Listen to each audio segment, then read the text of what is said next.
ये दोस्तों आज हम ये क्वेश्चन करने जा रहे हैं। पढ़ लेते हैं पहले क्या कह रहा है ये क्वेश्चन। ठीक है, कह रहा है find the amount of heat. क्या कह रहा है? Find the amount of heat releases if 1 kg steam at 200 degree Celsius is converted into -20 degree Celsius ice. क्या कह रहा है? -20 डिग्री सेल्सियस आइस। कह रहा है ये क्वेश्चन जो कितना हीट रिलीज होगा जब 1 kg स्टीम, 1 kg वेपर है, 1 kg भाप है हमारे पास, ठीक है, जिसको स्टीम कहते हैं, वो 200 डिग्री सेल्सियस पे है। ठीक है, वो कन्वर्ट हो जाएगा किस में? -20 डिग्री सेल्सियस पे। ठीक है, 1 kg स्टीम है, वो 200 डिग्री सेल्सियस पे। ठीक है, उसको हमें कन्वर्ट करना है आइस में कन्वर्ट करना है, तो कुछ हीट रिलीजेज होंगे। ठीक है, इसमें काफ़ी ज़्यादा हीट है और हाई टेम्परेचर है, और इसके पास क्या हो जाएगा अगर ये -20 डिग्री सेल्सियस चले जाएगा, तो एक इस तरह से कह सकते हैं जो इसका टेम्परेचर बहुत कम हो जाएगा, तो हीट रिलीज होगा। तो हमें क्वेश्चन में पूछ रहा है जो find the amount of heat releases, जो कितना हीट रिलीज होगा। आइए हम देखते हैं कितना हीट रिलीज होता है। ठीक है, करते हैं क्वेश्चन को हम। तो आप एक फार्मूला जानते होंगे, Q इज इक्वल्स टू क्या होता है? MS delta T. आप लोग तो ये जानते ही होंगे क्या होता है ये formula, Q equals to MS delta T. ठीक है, तो देखते हैं क्या होता है। और आप लोग ये भी जानते होंगे जब कोई वेपर यानी स्टेम कह सकते हो उसको, स्टेम को वाटर में बदलना है। ठीक है, स्टेम को हमें वाटर में बदलना है, तो क्या करना पड़ता है? लेटेंट हीट ऑफ वेपोराइजेशन आप लोग जानते होंगे, जिसमें क्या होता है Q इक्वल्स टू MLV, जहाँ पर ये LV कितना होता है? LV का वैल्यू होता है 540 जूल में होता है, 540 जूल पर केजी। ठीक है, जूल पर केजी। ठीक है ना, 540 होता है इसका वैल्यू। ठीक है, और L इसी में होता है एक LF। क्या होता है? एक LF कितना होता है? LF होता है 80। ये सब आप लोग जानते ही होंगे। ठीक है, तो आइए देख लेते हैं क्वेश्चन कैसे बनेगा। तो पहले ये 200 डिग्री सेल्सियस पे है स्टीम में, तो हम पहले इसको लाएंगे 100 डिग्री सेल्सियस स्टीम में। ठीक है, हम इसको लाएंगे कि कहाँ पे? 100 डिग्री सेल्सियस स्टीम में। तो हम क्या लगाएंगे formula? Q1 equals to MS delta T वाला फार्मूला लगाएंगे। ठीक है, Q equals to MS delta T वाला फार्मूला लगाएंगे। ठीक है ना, ठीक है, तो Q इक्वल्स टू क्या हो जाएगा? M हमारे पास है 1 kg, और S वेपर का S कितना होगा? कितना होता है आप लोग को पता ही होगा, 1/2 होता है। ठीक है, 1/2 होता है। ठीक है ना, कितना होता है? 1/2 इंटू 100 डिग्री सेल्सियस।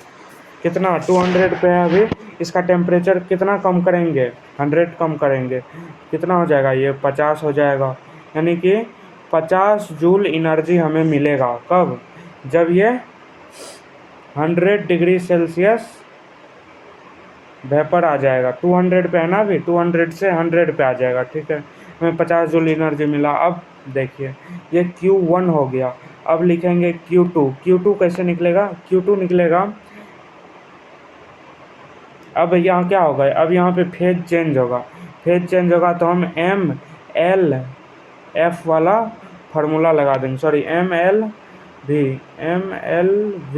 MLV वाला फार्मूला लगा देंगे। तो क्या हो जाएगा? 1 इंटू 540। ठीक है, 540 यानी कि 540 हो गया। ठीक है, अब ये देखिए ये जो था 1 kg स्टेम, ये क्या हो गया? 1 kg 100 डिग्री सेल्सियस पे वाटर में कन्वर्ट हो गया है। ठीक है, अब क्या करेंगे? Q3 लिखेंगे, Q3 लिखेंगे, Q3 कितना हो जाएगा। अब इसको क्या करना है, 0 डिग्री वाटर पे ले जाना है, तो फिर से वही एम एस डेल्टा टी वाला फार्मूला लगा देंगे, एम एस डेल्टा टी वाला फार्मूला लगा देंगे। तो एम कितना है 1 और वाटर का एस होता है 1, और कितना टेम्परेचर डेल्टा टी कितना हो जाएगा, डेल्टा टी हो जाएगा 100 डिग्री सेल्सियस। फिर से हमारे पास ये 100 जूल हीट बाहर हीट निकलेगा, ठीक है। अब निकालेंगे हम Q4 मतलब अब इसका हम फेज चेंज करेंगे। अभी ये 0 डिग्री सेल्सियस कहाँ पे है, वाटर पे। अब इसको 0 डिग्री सेल्सियस आइस बनाएंगे तो कितना हीट रिलीज होगा, एक वो लगा देंगे एम एल एफ वाला फार्मूला, एम एल एफ वाला लगा देंगे तो क्या हो जाएगा 1 इंटू एल एफ अभी बताएं 80 होता है, तो 80 जूल हीट रिलीज होगा, ठीक है, 80 जूल हीट रिलीज होगा। अब ये क्या हो गया है, 0 डिग्री आइस बन चुका है, ठीक है, 0 डिग्री टेम्परेचर पे ये आइस बन चुका है। अब क्या करेंगे, अब इसको -20 डिग्री पे ले जाएंगे। इसमें क्या था, इसमें क्या आया था, इसमें आया था Q4, यानी कि अभी ये क्या बन चुका है, 0 डिग्री आइस बन चुका है। अब हम निकालेंगे Q5, सॉरी Q5 इधर गया यार,